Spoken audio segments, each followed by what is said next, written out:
प्राचीन तकनीक की पहेलियों में सबसे ज्यादा गौर करने वाली चीजें वो अनोखी वस्तुएं या उपकरण हैं जिन्हें देखने से साफ पता चलता है कि ये मानव निर्मित हैं, मगर वैज्ञानिक ये जानने में असमंजस में पड़ जाते हैं कि आखिर उन्हें कैसे बनाया गया होगा।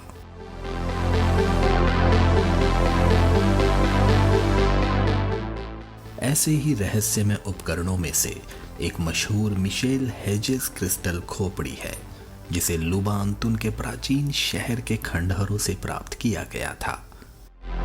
लुबांतुन, जो आज बेलीज में स्थित है, स्थानीय माया बोली में गिरे हुए पत्थरों का स्थान कहलाता है। गौरतलब है कि इस शहर का असली नाम आज तक पता नहीं चल पाया है। लुबांतुन की खोज की कहानी भी दिलचस्प है।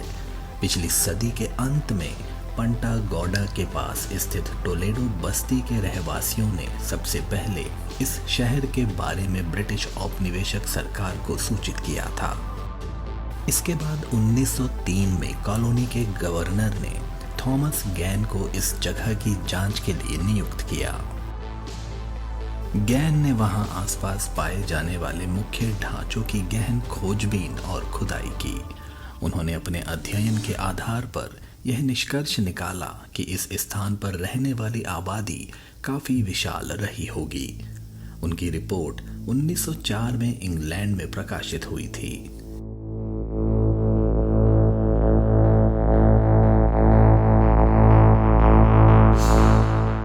वर्ष 1915 में हार्वर्ड विश्वविद्यालय के R.E. मर्विन ने लुबांतुन की गहन जांच की। खुदाई के दौरान उनकी टीम ने कई आश्चर्यजनक खोजें की। उन्होंने न सिर्फ पहले से ज्ञात संरचनाओं की संख्या में इजाफा किया, बल्कि एक गेंद के मैदान की भी पहचान की। यही नहीं, मार्विन ने इस मैदान का पहला विस्तृत नक्शा भी तैयार किया। मैदान की खुदाई के दौरान उन्हें सबसे महत्वपूर्ण जो चीज मिली वे 3 अनोखे नक्काशीदार पत्थर के चिन्ह थे। इनमें से प्रत्येक पर 2 व्यक्ति गेंद का खेल खेलते हुए उत्कीर्ण थे। गौरतलब बात यह है कि लुबांतुन में अब तक ये इकलौते ऐसे पत्थर मिले हैं जिन पर नक्काशी की गई हो। ये पत्थर न सिर्फ इस खेल के महत्व को दर्शाते हैं, बल्कि लुबांतुन की कला और संस्कृति की भी झलक देते हैं। लुबांतुन शहर की खुदाई एक रहस्यमय मोड़ तब लेती है जब 1924 में F.A. माइक मिशेल हेजेस पुरातत्वविद थॉमस गैन की मदद के लिए वहां पहुंचते हैं। 3 साल बाद 1927 में एक महत्वपूर्ण खोज होती है।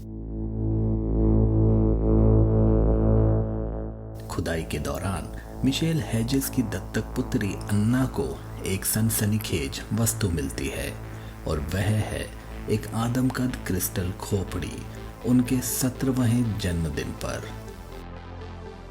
यह खोज कमाल की थी। इतनी सटीक और पारदर्शी खोपड़ी को उस समय के आदिम उपकरणों से बनाना कैसे संभव था? रहस्य और गहरा हो जाता है जब 3 महीने बाद उसी स्थान से 25 फीट की दूरी पर खोपड़ी से मेल खाता हुआ एक जबड़ा भी मिल जाता है। लुबांतुन की खुदाई से निकली यह क्रिस्टल खोपड़ी दुनिया की सबसे विचित्र प्राचीन वस्तुओं में से एक बन गई, और इसने सदियों पुरानी सभ्यताओं के बारे में अनगिनत सवाल खड़े कर दिए। खोपड़ी की उम्र का पता लगाना एक रहस्य बना हुआ है। रॉक क्रिस्टल एक ऐसा पदार्थ है जिसे कार्बन डेटिंग जैसी पारंपरिक तकनीकों से दिनांकित नहीं किया जा सकता। इसकी सही उम्र निर्धारित करने के लिए हमें अति आधुनिक उपकरणों से युक्त जटिल प्रयोगशालाओं की आवश्यकता होगी। इतना ही नहीं, खोपड़ी खुद भी अपने निर्माण के पीछे छिपी शिल्प कौशल की कहानी बयां करती है। इसे बनाने वाले कारीगरों ने न केवल असाधारण कौशल का प्रदर्शन किया, बल्कि उन्होंने एक ऐसी सामग्री को चुना जो खुद ही अत्यंत कठोर है। रॉक क्रिस्टल हीरे के बाद दूसरा सबसे कठोर प्राकृतिक खनिज है। इसकी कठोरता ही इस बात का प्रमाण है कि इसे बनाने में कितनी मेहनत और कौशल की आवश्यकता रही होगी। खोपड़ी का रहस्य तब और गहरा गया जब यह पता चला कि जबड़े की हड्डी को भी उसी क्रिस्टल के टुकड़े से तराशा गया था।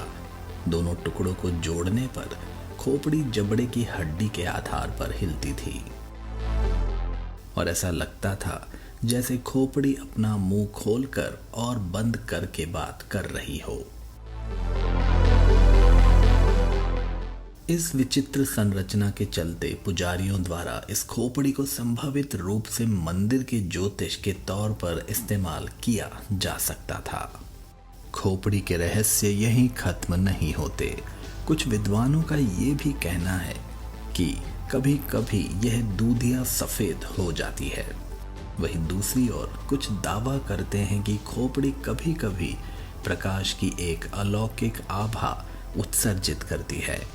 इस आभा को हल्के पीले रंग के साथ मजबूत चंद्रमा के चारों ओर एक वलय के समान बताया गया है।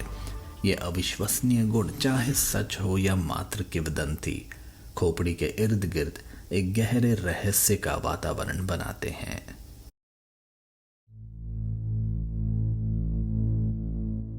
हेवलेट पैकर्ड के क्रिस्टल विशेषज्ञ फ्रैंक डॉरलैंड, जिन्होंने सालों तक इस रहस्यमय खोपड़ी का अध्ययन किया और दावा किया कि कभी कभी इसकी आंखें चमक उठती थी, मानो जीवित हो। कुछ अन्य गवाहों ने तो और भी अजीब अनुभव बताए हैं, जिसमें इस खोपड़ी से निकलने वाली अजीब आवाजें, गंध और विभिन्न प्रकार के प्रकाश प्रभाव शामिल हैं। भले ही इन दावों का कोई वैज्ञानिक प्रमाण ना हो, लेकिन पिछले कुछ वर्षों में यह खोपड़ी अमेरिका और कनाडा में प्रदर्शित होने के कारण काफी प्रसिद्ध हो गई है। फिलहाल यह खोपड़ी अन्ना सैमी मिशेल हेजेस के पास सुरक्षित है। मिशेल हेजेस रहस्यमय विज्ञान और गुप्त समाजों के दीवाने थे और खोई हुई सभ्यताओं और अटलांटिस के अस्तित्व के प्रबल समर्थक थे।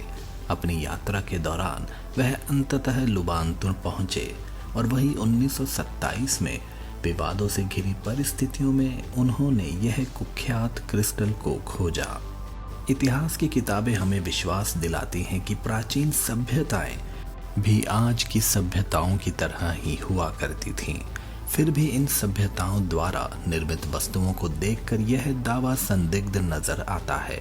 मशहूर क्रिस्टल खोपड़ियां इसका एक ज्वलंत उदाहरण है। ये खोपड़ियां वैज्ञानिकों को भी चकित करती हैं। अनुमान लगाया जाता है कि इन्हें बनाने में पीढ़ी दर पीढ़ी 150 साल से भी ज्यादा का समय लगा होगा। इतिहास के गर्भ में हमारे लिए और भी रहस्य छुपे हो सकते हैं, जिसका खुलासा होना अभी बाकी है।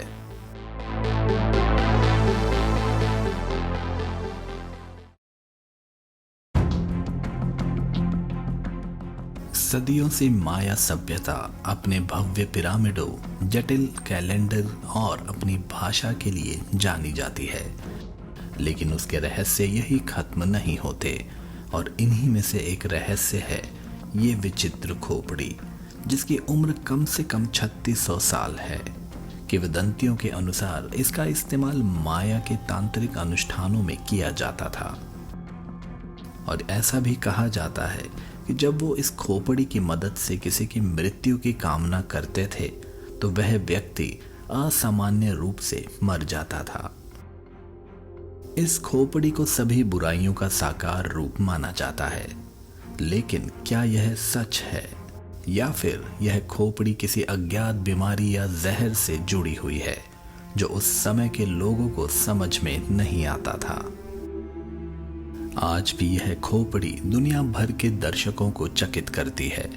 हजारों साल पहले निर्मित इस जटिल वस्तु का रहस्य हमें प्राचीन मानव सभ्यता की बुद्धिमत्ता पर सवाल उठाने पर मजबूर कर देता है। और वहीं दूसरी ओर क्वार्ट्ज क्रिस्टल, जो कभी आदि मानव के औजार हुआ करते थे, आज वे हमारे तकनीकी विकास का एक अहम हिस्सा बन चुके हैं। कंप्यूटर से लेकर एलसीडी तक यह छोटे से दिखने वाला क्रिस्टल अनेकों आधुनिक उपकरणों की कार्य प्रणाली का आधार बन गया है। और यह भी एक दिलचस्प विरोधाभास है कि कैसे प्राचीन और आधुनिक वस्तुएं एक दूसरे से जुड़ी हुई हैं।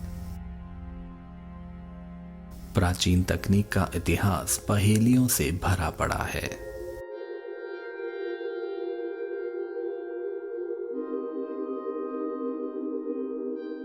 एक तरफ प्राचीन सभ्यताएं सिर्फ पत्थर के औजार और घोड़ों से चलने वाली गाड़ियों का इस्तेमाल करती थीं, और वहीं दूसरी तरफ क्रिस्टल खोपड़ियों की जटिल नक्काशी लोथल में पाए गए दुनिया के सबसे पहले जल प्रबंधन प्रणालियों के अवशेष, और दिल्ली का लौह स्तंभ जिसे कोई भी मौसम आज तक नहीं झुका पाया, ये सब इस बात की ओर इशारा करते हैं कि शायद हमारा इतिहास जैसा लगता है वैसा नहीं था।